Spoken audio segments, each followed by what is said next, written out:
December 13, 1945, 9:34 a.m. Hameln Prison, Germany. A 22-year-old woman enters the execution chamber. She is blonde. Her eyes are bright blue. She looks more like a movie star than a mass murderer. Her prison dress is spotless. Her hair is perfectly styled. She looks at the British officer.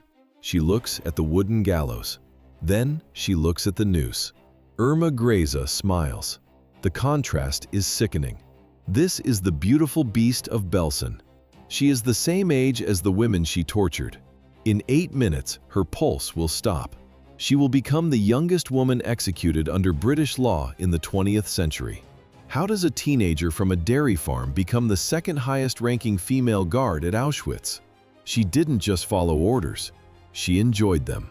Grese selected prisoners for the gas chambers while smelling of expensive perfume. She beat women until their skin tore. She watched as half-starved dogs ripped human flesh. At Ravensbrück, Auschwitz, and Bergen-Belsen, her name meant calculated sadism. Now, the laughter stops. The trap door waits. The executioner tightens the rope at 9:34 a.m. October 7, 1923. The village of Rechen, 50 miles north of Berlin, the Mecklenburg countryside offered only mud and silence. This was the cradle of Irma Ida Ilse Grese. She was the third of 5 children born to Alfred Grese and Bertha Winter. Life was measured in chores and cents. Alfred worked as a dairy laborer at the local manor house. His wages barely covered the bread on the table. Bertha tended the garden, raised chickens, and fed the pigs. It was a cycle of poverty shared by millions in post-war Germany. There were no omens, no shadows of the monster to come. Just a girl in a quiet village where nothing ever happened. Everything changed in 1936. Irma was 13. She learned that Alfred was having an affair with the daughter of a local pub owner. The family shattered. Bertha did not look for a lawyer or a new life. She reached for a bottle of hydrochloric acid. The liquid burned through her throat and stomach. It was a slow, agonizing choice to end the humiliation. Bertha died in terror and pain. Irma found the body. The heavy glass bottle contained hydrochloric acid. Bertha Grese drank it to escape the shame of a failing marriage. Irma was 13 years old when she found her mother. Irma watched the acid burn from the inside out. Bertha died screaming in the small farmhouse in Rechen. The air smelled of vomit and caustic chemicals. The girl did not cry, she watched. Was this the moment the monster was born? Trauma often breeds empathy. For Irma, it bred a vacuum. 1936 marked the end of her childhood. A year later, her father Alfred joined the Nazi Party to keep his job at the dairy. He found a new wife in 1939. The house grew crowded with 4 step-siblings and a cold, pragmatic atmosphere. Irma sought a different family. She joined the Bund Deutscher Mädel, the League of German Girls. The girl put on the white blouse and heavy climbing shoes. She stood in the ranks. She felt the rhythm of the drums. Irma attended every single rally. She memorized every lyric of the party anthems. The ideology filled the hole left by her mother's suicide. Alfred Grese eventually tried to stop her. He forbade her from attending meetings. It didn't work. 5 years later, his daughter would hold more power than he could ever imagine, and his permission would mean nothing. She became obsessed with the concept of the master race. She studied the charts of skull shapes. She learned to identify the Jewish threat. The girl who watched her mother dissolve in acid now believed in the necessity of purging the weak. Irma Grese surrendered herself to the obsession of Aryan supremacy. Irma Grese's school diploma was a dead end. At 15, she walked away from the classroom with failing grades and the scars of being bullied. The year was 1938. She was a girl without a future in a country obsessed with strength. The labor exchange became her master. It moved her like a pawn across a board. 6 months on a farm, 6 months behind a shop counter. For 2 years, she worked as an assistant at an SS sanatorium. She wanted to be a nurse. She wanted a career, a uniform, a purpose. The nursing school rejected her. The sound of that refusal redirected the course of her life. Could she have turned back? The system offered exits. Women who refused camp assignments were sent to munitions factories or farms. They were not executed. They were not imprisoned. Grese later claimed she protested the orders. There is no record of it, no evidence of a struggle. The labor exchange issued a final assignment in 1942. They sent her to Ravensbrück. She was 18 years old when she accepted the call of the system. Grese packed her bags and traveled to the main concentration camp for women. She walked through the gates to begin her training. 10,000 prisoners. One 19-year-old girl. In July 1942, the balance of power in Ravensbrück shifted toward the daughter of a peasant. Irma Grese did not just enter the gates of the primary concentration camp for women. She found a home. The SS training lasted only a few weeks. It was a factory for cruelty. Instructors taught a simple hierarchy. On one side, the masters of the Reich. On the other, the subhumans, Jews, Roma, and political dissidents. She traded her nurse's uniform for heavy leather boots and a whip. The transformation was instant. Grese did not just follow procedures, she perfected them. She thrived on the absolute authority granted by the black uniform. The sound of her boots on the barracks floor became a signal. It meant pain was coming. While other guards hesitated, Grese acted. She strutted through the rows of starving women as if she owned their lives. Survivors later remembered the specific way she gripped her whip. She was 19 years old. She had no mercy. March 1943.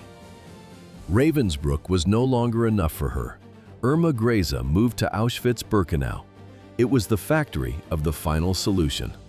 More than 1 million people were gassed and burned there. For a 19-year-old girl, this transfer was a career ladder into the heart of the Holocaust.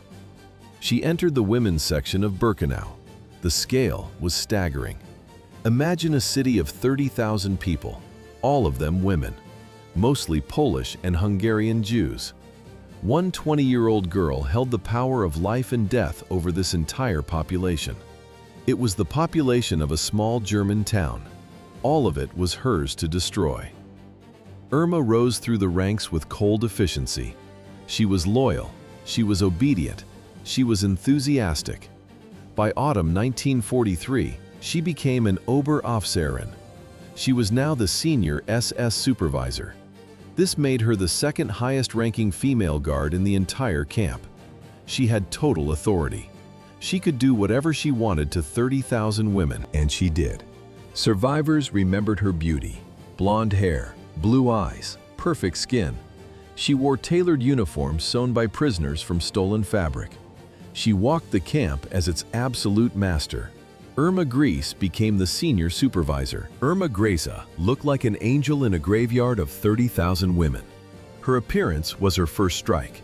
In the mud of Auschwitz, she staged a daily fashion show. Prisoner seamstresses labored over her clothes. They took silk and wool from the Canada warehouses, heaps of garments stolen from those gassed an hour prior. Irma chose the finest cuts. She spent hours at the mirror. She pinned her hair. She adjusted the fit of her SS uniform until it looked like haute couture. Gisela Pearl, a prisoner physician, could not stop looking at her. Pearl later wrote that she was the most beautiful woman she had ever seen. Her face had an angelic clarity. Her blue eyes were the liveliest and most innocent eyes imaginable. How could a face so pure belong to a monster? This was her psychological game. Irma did not just walk, she glided through the filth. She carried a whip in her hand. A heavy, sweet cloud of French perfume followed her. She used Chanel and Guerlain, stolen from French Jewish women at the ramp. Olga Lengel, another prisoner doctor, watched the effect. It was psychological torture. The prisoners lived in rot. They hadn't bathed in months. They smelled of death and the gray ash of the crematorium. Irma's scent cut through the stench of decay like a blade. To the starving, that fragrance was a reminder of everything they had lost. Home, elegance, humanity. The contrast between her golden hair and the mud was absolute. Her beauty was not a gift. It was a calculated weapon. The prisoners looked at her and felt their own humanity slipping away. Beneath the porcelain mask of the beautiful beast lay the most efficient culling mechanism in the sector. Irma Grese did not just oversee the camp. She refined the selection process into a conveyor belt of death. How does a girl from a farm choose who lives? Irma turned the selection into a lethal beauty pageant. Every few weeks, the SS doctors arrived at the barracks. The mechanics of the ramp were simple. Thousands of women stood in line. Grese moved between them with the clinical indifference of a butcher. She did not seek the sick. She sought anyone who offended her sight. Her finger flicked to the left. A 1-second gesture. That second cost a human life. You, out. The command was a death sentence. Hungarian survivor Abraham Glinowiecki watched her send the healthy alongside the dying. She didn't just target the weak, she targeted the beautiful. Olga Lengel noted a pattern. Any woman who still possessed a trace of her former grace was marked. In Irma's sector, beauty was a capital offense. The system demanded total obedience. Resistance met instant execution. Survivor Daniel Schafrin witnessed the mechanics of a failed escape. 2 girls jumped through a window to avoid the gas chamber. They lay on the ground, limbs broken from the fall. Irma walked to them. She did not use her whip. She did not call for guards. She drew her pistol.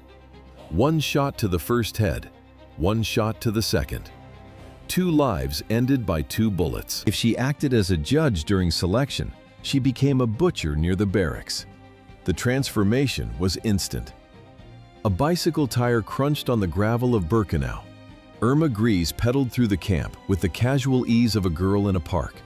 She stopped near the dividing wire. A mother stood there, whispering to her daughter through the steel mesh. It was a forbidden moment of humanity. Grese dropped the bicycle. She did not reach for her holster. She unbuckled her heavy leather belt. The first strike caught the woman across the face. Then another. Grese used her fists to hammer the mother's head until the skin turned a deep, bruised blue. The woman collapsed into the mud. Grese did not stop. She began to trample the body with her heavy service boots. She carried 3 constants: the boots, a pistol, and a custom whip. The whip was made of translucent plated cellophane. It was designed to leave clear, weeping welts that quickly filled with blood. Grese targeted specific areas. She aimed the whip at women's breasts to ensure maximum pain and permanent scarring. If the whip was not enough, she used her dog. Her half-starved German shepherd would tear flesh from bone while she watched. At the roll call, the mechanics were even simpler. If a prisoner stumbled, Grese pulled her pistol. 1 motion, 1 shot. The mother lay motionless in the mud as Grese mounted her bicycle and pedaled away. Ilona Stein saw the leather belt and the blood. But Helena Copper calculated the arithmetic of the screams. Behind the steel-gray eyes lay a primitive motive. It was not just ideology, it was jealousy. Grese targeted women who retained even a shadow of their former beauty. Any vestige of grace was a death sentence. She eliminated competition with the cold precision of a ledger. 30 prisoners. Every single day. Grese oversaw a punishment detail for 7 months. The math of one woman's envy is devastating. 6,000 lives extinguished. 6,000 people, the population of an entire town, wiped out because of one guard's complexes. Witnesses like Olga Lengel described a chilling dissonance. Grese hummed Nazi anthems during selections. She smiled while the whip cracked. When she set her dogs on the starving, she laughed. It was a performance of pleasure. The depravity extended into the shadows of the barracks. Grese maintained affairs with SS doctors and married officers, but her true passion was power over the vulnerable. Her maid testified that Irma engaged in sadistic sexual abuse of Jewish women. Irma's affair with Franz Kramer was only a distraction from her primary obsession. She craved total submission. Witnesses described her sexual encounters with Jewish women as systematic rituals of pain. She didn't seek pleasure, she sought the absolute deletion of another human's dignity. What gives a 21-year-old girl the feeling of absolute power? Ownership of life and death. For 2 years, Auschwitz was her private kingdom. Then, the Soviet guns began to thunder from the east. In January 1945, the Red Army forced a collapse. The SS began the evacuations. Imagine the scene. Black SS uniforms stood out against the blinding white snow. Thousands of skeletal figures stumbled westward on death marches. Irma moved with them, briefly returning to the familiar gates of Ravensbrück. By March 1945, the system transferred her to Bergen-Belsen. In 3 months, this camp would become her scaffold. The facility was a trap. It was built for 10,000 people. Now, 60,000 packed the barracks. Logistics failed. Food and water vanished. Typhus turned the camp into a biological furnace. Hundreds died every single day. Sanitation was non-existent, and the air carried the scent of rotting flesh. Amidst this decay, the administration promoted her. Irma Grese took her post as Arbeitsdienstführerin. 10,000 corpses lay under the spring sun. This was the population of a small German town. All of them were unburied. The air turned into a thick, Swedish stench of rotting flesh. Major Bob Daniel of the 11th Armored Division entered a hut. A cold metal barrel pressed into his spine. He turned. Irma Grese stood there, immaculate and tidy. She held a pistol to the British officer. He shouted. She fled. But the power shifted on April 15, 1945. British tanks sat at the gates and her authority vanished. The British did not arrest the female guards immediately. They gave them a different task. SS women dragged skeletal remains by their limbs toward mass pits. British photographers recorded every second. One image stood out, the beautiful beast hauling a corpse across the dirt. The scale of the crime required a massive response.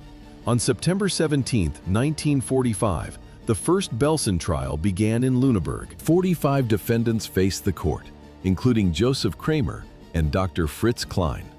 The proceedings marked the start of the first Belsen trial. Irma Grese chose to stay. The order for her transfer arrived, but she refused to leave the gates of Bergen-Belsen. Her motive had nothing to do with the war effort or Nazi ideology. It was simpler. She stayed for a man. Franz Hatzinger was an SS officer 14 years her senior. He was married.